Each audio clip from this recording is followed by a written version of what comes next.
there's a bit of a bellwether test of abortion rights in what has now become a red state of Ohio, which is the state that has probably moved the furthest, the fastest to the right in the Trump era. Go ahead and put this up on the screen. So there's a proposed Ohio constitutional amendment that would enshrine abortion rights. I'll give you some of the more details on what exactly this amendment would do, but it's in favor of abortion rights. And this poll from USA Today finds significant support, even in the red state of Ohio, for this pro-choice constitutional amendment. It is supported by a double-digit margin, 58 to 32. Has significant support across partisan lines, including a third of Republicans, so not a majority of Republicans, but a third of Republicans, pretty sizable, and a stunning 85% of independent women. Now, this was actually fascinating. At least according to this poll, independent women actually supported this pro-choice ballot initiative by a slightly larger number than even Democratic women. So the independent women were the strongest backer of this. There was a bit of a gender divide here. Women supported the measure 64 to 28. Men still backed it 50 to 37. White respondents backed it 57 to 34. Minority respondents backed it even more strongly, 66 to 24. Majority of those at all levels of education expressed support, from those with no more than a high school diploma, 52 to 39, to those with post-grad degrees, 65 to 26. So, this is a bit of a test case.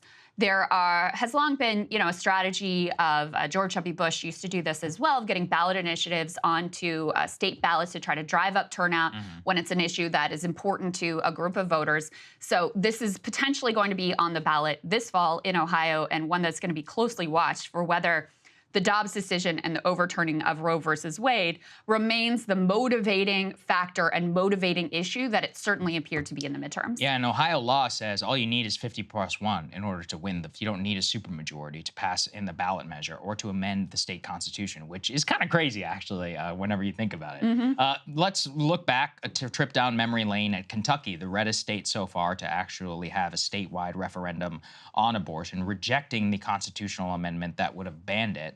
And they rejected it at 52.3% of the vote to 47.7%. So even in Kentucky, which is a hard red state, which Trump and McConnell and all of them have done incredibly well in, they have not been able to prevail. Kansas was another one that we can't forget, where it went down. Michigan, it seems so clear to me that the entire Michigan 2022 election, both on Whitmer and on all of the downstream candidates, had a massive upswing because they had that existing laws on the books, and abortion was such a central issue there. Yeah. Same in Wisconsin, from what we've been able to glean as well. So, in all of these cases, the industrial Midwest, of which we've been able to get a little bit of a sample size, including deep red states, we can say that we can say pretty definitively that abortion, or at least restricting abortion to an entirely pro-life stance, seems to be very, very unpopular. Now, I'll try and steelman it, I guess, a little bit. Ohio is a bit different.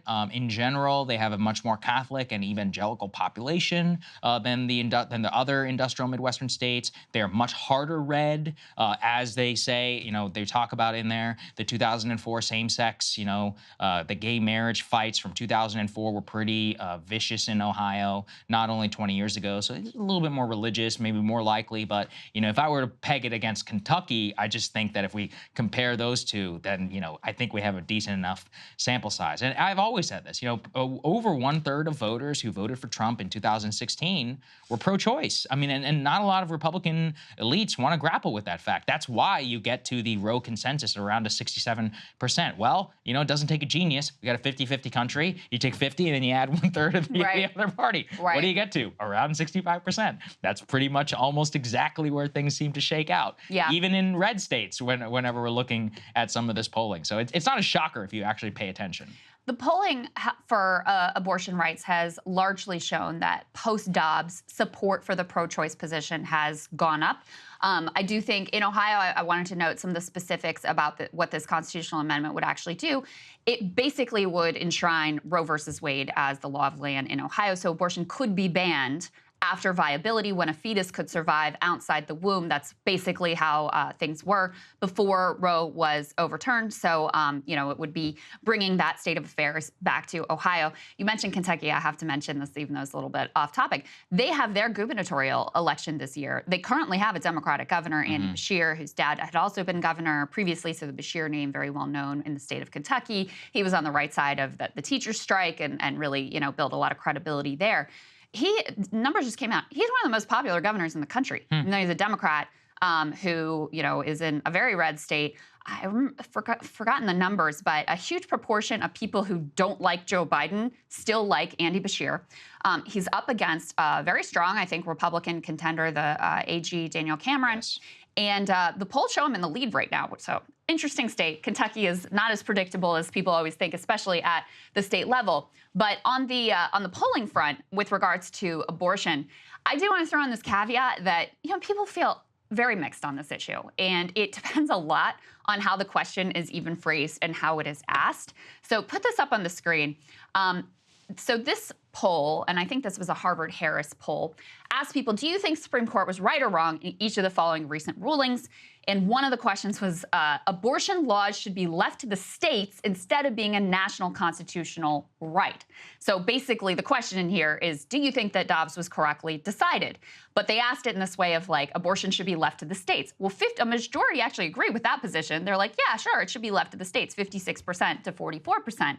Whereas if you ask it a different way, and you ask about the Supreme Court overturning Roe versus Wade and whether it was correctly decided, you get a polar opposite result. The poll that I found had 37% agreeing that Roe versus Wade was correctly decided, overturning Roe versus Wade was correctly decided, versus 63% that disagree. So completely opposite results just based on how it's being asked. So you can see why so many Republicans, I think Governor Hutchinson, when we talked to him, presidential contender on the GOP side, he really leaned into the messaging of I think it should be left up to the states. We're interviewing Governor Doug Burgum, North Dakota governor, who signed a very restrictive law as governor of North Dakota.